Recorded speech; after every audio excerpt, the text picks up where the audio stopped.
Support for NPR and the following message come from our sponsor, Whole Foods Market. Find great everyday prices on responsibly farmed salmon, no antibiotics ever chicken breasts, organic strawberries, and more at Whole Foods Market. Hello, hello. I'm Brittany Luce, and you're listening to It's Been a Minute from NPR, a show about what's going on in culture and why it doesn't happen by accident.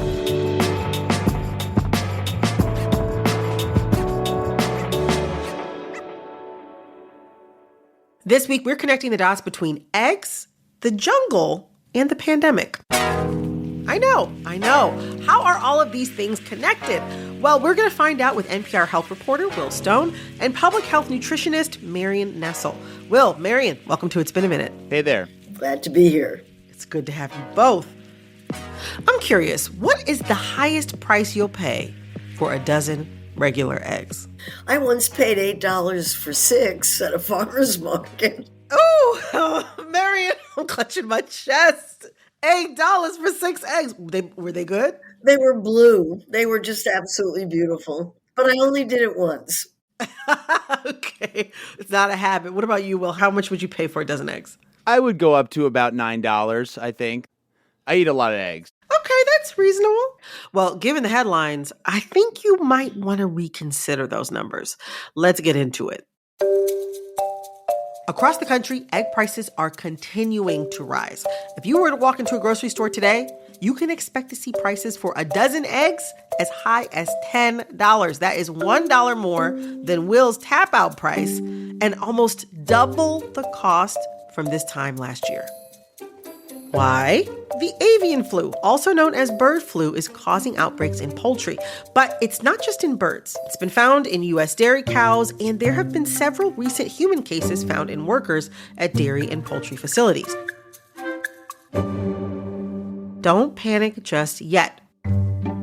Right now, the risk of mass human infection is low, and there's no evidence that anyone in the U.S. has contracted bird flu from eating eggs or from drinking raw milk. But over 20 million egg-laying chickens have gone up to that golden coop in the sky in the last 5 months alone. And scientists are concerned about the virus's ability to mutate and the risks it poses to human health. The thing that gets me about all this outbreak has been going on for years and has killed over 100 million animals since 2022. So why is it that now the public is finally taking notice? I think the moment is particularly alarming because we have seen this infiltrate our food supply and things that we take for granted, like milk, like eggs, in a way that just hadn't been really apparent to the average, consumer before this. And we've seen more people getting infected, and there were hopes that when there was a spillover from wild birds into dairy cattle, that would kind of be contained, it would burn out, and that hasn't happened. We continue to see it spreading in cattle, and scientists continue to track ways in which this could become more dangerous. And I think it just has kind of reached a critical mass of concern right now. Marion, what about you? What do you think makes this moment unique with bird flu? Well, I think it's a combination of the numbers and the politics. We're at a particular political moment in which the Trump administration has decided that information about bird flu is one of the things that they're not going to be releasing to the public.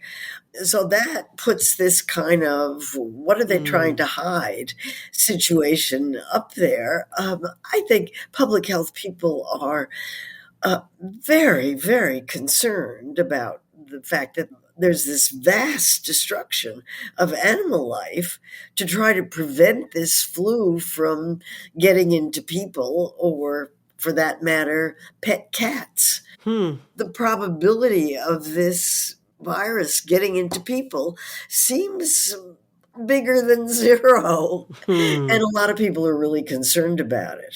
Yeah, I echo that concern.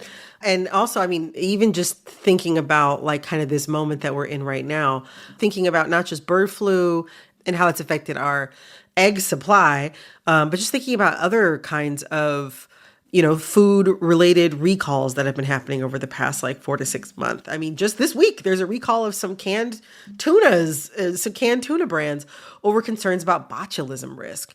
Marion, is there a time when the American people were deeply roused to care about our food system and how their food is being prepared and grown? The time that just leaps to mind is 1906 when Upton Sinclair wrote The Jungle, and the country was absolutely outraged by fears of what was going on in the meatpacking industry. And that led Congress to pass the food safety laws that we are still living with. 1906, that is a long time ago. Marion, why do you think more people aren't having that level of outrage about the safety risks within our food safety system today? Well, there's a huge amount of research to explain why people aren't more upset about unsafe food. Everybody eats. Lots of people have had food poisoning episodes, and they don't seem very serious. They're unpleasant, but you get over them pretty quickly.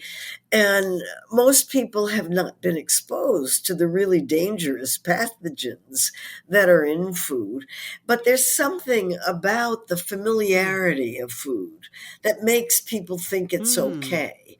And you assume that if it's sold in a supermarket, it's going to be fine and you don't have to worry about it. I also imagine that some companies may not want to welcome intense scrutiny from consumers or the government about where their food comes from and how it's made. Right. And we have legislation and rules about how food needs to be produced in order to make sure that the probability of it being unsafe is extremely small. But not everybody follows those rules. And so there's a sloppiness and a lack of incentives built into the system that I think is a real problem. I see.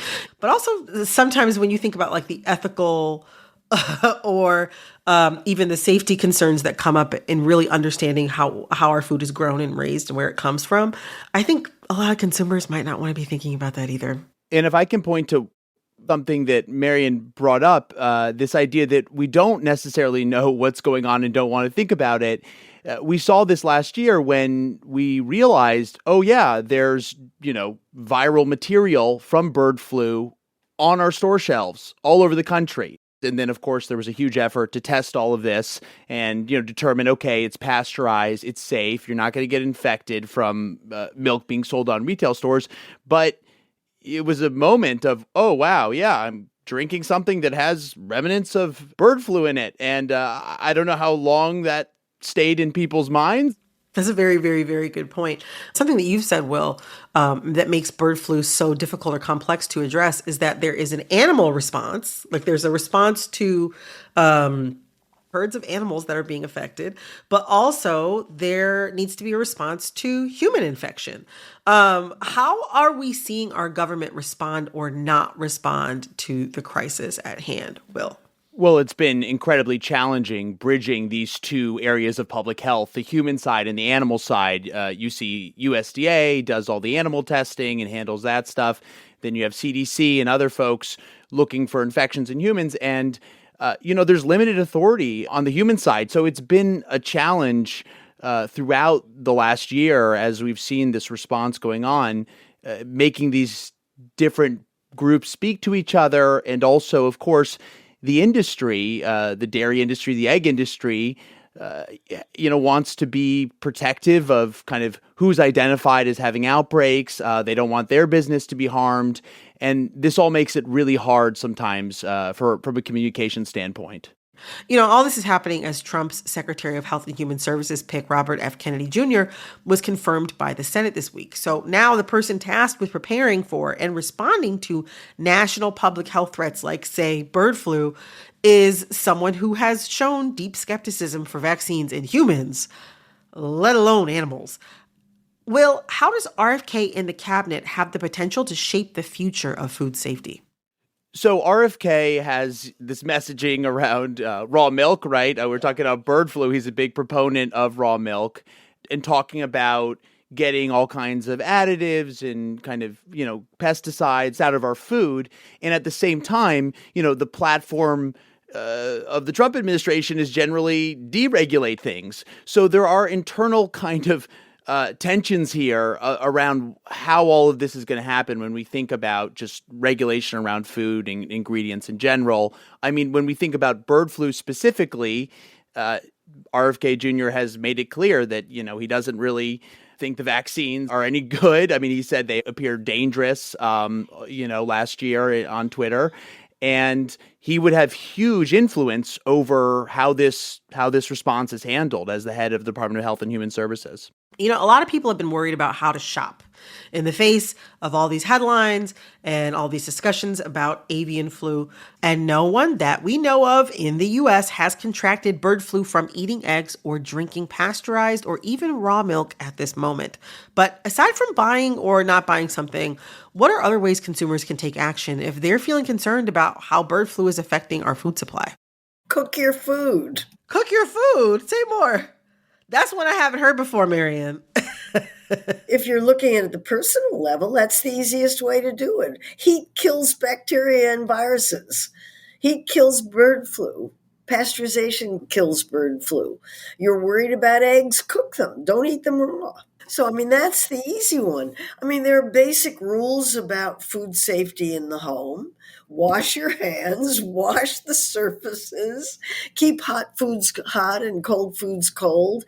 Run your home like a lab of some kind, and do that. I think that food should be safe before it gets to the home. But that requires not only legislation, which we have, but it also requires monitoring of food companies so they do the right thing when it comes to food safety. I wonder, you talked about these individual solutions. Very helpful, might I add, keeping the hot foods hot. I'm not going to say too much. Sometimes people don't want to hear that one. But I also wonder about thinking beyond the individual. If someone is concerned about these things, what are some things that they could do to maybe try to affect change in a larger sense? Write your congressional representative. It still works. Flood the White House hotline with calls. Express your concern. That still works. Marian, I don't disagree with you. I don't disagree with you on that. Well, I am just going to add bird flu to the long list of concerns I have for my elected officials. Will, Marian, I have learned so much here. Thank you both so much. Thanks. My pleasure. And as a thank you, I'd like to teach you something by playing a very quick little game with you all. Can you stick around for a tiny bit longer? Of course. Another game? Yes, this is the game, Marian. It's the game. We'll be right back with a little game I like to call, But Did You Know? Stick around. This message comes from NPR sponsor Sattva. Founder and CEO Ron Rutson shares the experience they hope to create in their viewing rooms. We want our customers to feel like they've walked into a luxury hotel. That's what Sattva has been inspired by from the day that we started. We take sleep very seriously. We believe it unlocks a superpower if you get the right sleep on the right mattress. We believe we can provide that. Save up to $600 through President's Day at saatva.com/NPR. This message comes from Schwab. At Schwab, how you invest is your choice, not theirs. That's why when it comes to managing your wealth, Schwab gives you more choices. You can invest and trade on your own. Plus, get advice and more comprehensive wealth solutions to help meet your unique needs. With award-winning service, low costs, and transparent advice, you can manage your wealth your way at Schwab. Visit schwab.com to learn more.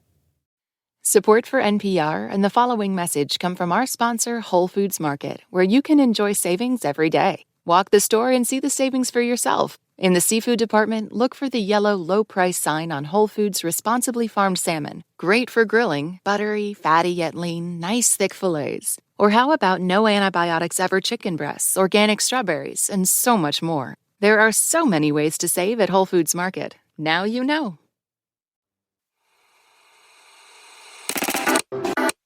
All right. You are listening to It's Been a Minute from NPR. I'm Brittany Luce, here with NPR health reporter Will Stone and public health nutritionist Marian Nessel. And we're going to play a little game I like to call, But Did You Know? Here's how it works. I'm going to share a story that's been making headlines this week, and as I give you some background on the story, I'll also ask you trivia related to it. But don't worry, it's all multiple choice. And the first one to blurt out the right answer gets a point. The person with the most points wins, and their prize is bragging rights and a carton of eggs. I'm just kidding. We're not going to give you all a carton of eggs. Are you ready? Let's go. Sure. All right, to start, this weekend is Valentine's Day weekend. The candy-hearted holiday is named after Saint Valentine, a Roman clergyman in the 3rd century. But of course, to join that sacred sorority of sainthood, one must perform a miracle during their time on earth. What miracle was Saint Valentine said to have performed during his lifetime? A.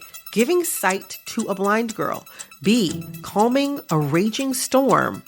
Or C. Curing 14 men of leprosy. Leprosy. I'll say the storm. Well, unfortunately, you were both wrong. The answer is giving sight to a blind girl. Valentine was said to have healed a blind girl named Julia, the daughter of his jailer, before he was executed around 270 AD. That wasn't very nice of his jailer. I know, right? I'm like, kind of like, wow, that was a little, he did one nice thing for you and boom. Well, gives a new meaning for love at first sight. All right. Question number 2. Valentine's Day is a huge milestone for many couples out there, and there are quite a few who celebrate anniversaries on the holiday, including my aunt and uncle, Cassandra and Gary. Happy anniversary. There are also 2 states in this country that achieved statehood on Valentine's Day. Which state does not celebrate the anniversary of its statehood on February 14th? A. Oregon. B. Arizona. Or C. Montana. Arizona. Montana. Well, you know what, Marion? I'll tell you what. You were absolutely right. The answer is C. Montana. I assure you, I didn't have the faintest idea. You sensed it. You sensed it. While Oregon achieved statehood on V-Day 1859 and Arizona achieved it on the same day in 1912, Montana achieved statehood November 1889. To recap the score, Will, you are at 0 points. Marion, you are in the lead with 1 point. Without further ado, the final question for the win. This is winner takes all. When it comes to Valentine's Day, the flowers, chocolate, and jewelry can really add up. According to the National Retail Federation, how much money are Americans expected to spend this year on Valentine's Day? A. $15.8 billion. B. $27.5 billion. Or C. $32.1 billion. I'll pick the middle one. 32 billion. Well, Marion, you got the magic touch. The answer is $27.5 billion. That figure is actually up from last year's $25.8 billion. So maybe it's a sign that those relationships are still going strong. I don't know. We eat a lot of candy in America. We do eat a lot of candy in America. Although I have to say, I am not really a big candy on the day. I'm a big candy on the 15th when it's half off kind of person. That's just me. All right. That's it for But Did You Know for this week. Congratulations to Marion on your very tidy win. And Marion, Will, thank you both so much for joining me today. It was fun. Thanks. It was. That was NPR's Will Stone and public health nutritionist Marion Nessel. This episode of It's Been a Minute was produced by Corey Antonio Rose. This episode was edited by Jasmine Romero. Our executive producer is Verilyn Williams. Our VP of programming is Yolanda Sanguini. All right, that's all for this episode of It's Been a Minute from NPR. I'm Brittany Luce. Talk soon.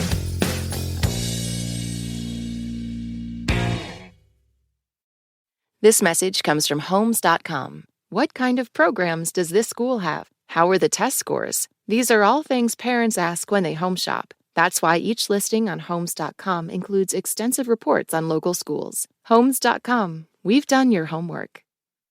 This message comes from eBay.